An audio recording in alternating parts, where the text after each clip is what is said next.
My husband's gym was celebrating its grand opening, so I grabbed my best friend and headed over under the guise of checking the place out, armed with a $10 trial class we had snagged from a group deal. I never once mentioned that I was the owner's wife. The moment we wrapped up the workout, a female trainer slapped a price sheet into our hands and gave us a look that could cut glass. Let me guess, you two came here to milk the freebies. Our private training sessions cost hundreds. They're not here for people like you to exploit. I let out a disbelieving laugh. We bought a perfectly valid trial class. How does that make us freeloaders? Get your manager. She rolled her eyes, acting like she was the rules. Call whoever you want. The owner is my boyfriend, and he can't stand penny pinchers who show up trying to mooch off his gym. Then right in front of us, she called him. Voice raised, dramatic, dripping with fake indignation. Babe, there are two cheapskates in your gym demanding the manager. Come deal with them for me. Guess what? My boyfriend will be here any minute now. Mabel Scott sneered. You two wannabe socialites better think fast. Are you going to apologize properly, or should I toss you out on your ears? My bestie, Whitney Larson, shook with fury, her voice rising as she said, clean up your act. Who are you calling wannabe socialites? We paid for our classes. They weren't freebies. Is this how you talk to your clients? Or is this gym not interested in staying open? Mabel snickered behind her hand, her voice dripping with contempt as she said, look at this, folks. She's been called out, and now she's lashing out in a fit. She's going wild like a shrew.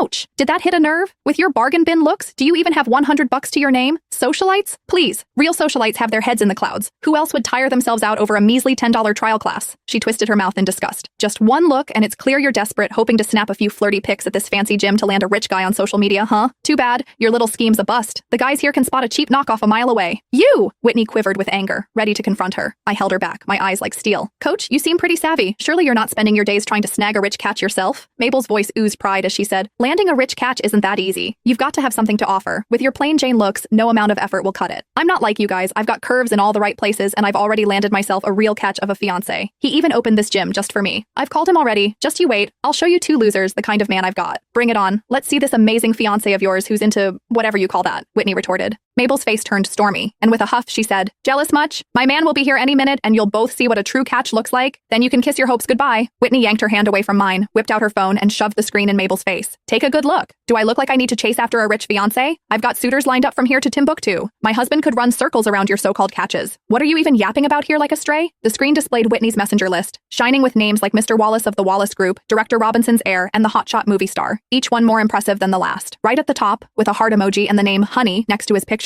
was James Baker, the CEO of Riverton City's Baker Group. Mabel's face twisted with rage, and in a swift motion, she smacked Whitney's phone out of her hand. It hit the ground, and the screen splintered into a web of cracks. You've lost your mind! Whitney shrieked, her eyes blazing with fury. Me? Crazy? Looks like you're the ones who've lost it! Mabel yelled, her voice laced with hysteria. All this fuss over a silly messenger app nickname? Anyone can change that. It's no big deal. And you, acting all rich and playing with people's hearts, keeping a lineup of backups like you're some kind of player. You've got no shame. A woman like you must have been tossed around so much that you're nothing but damaged goods now. The receptionist whipped out her phone and started a live stream.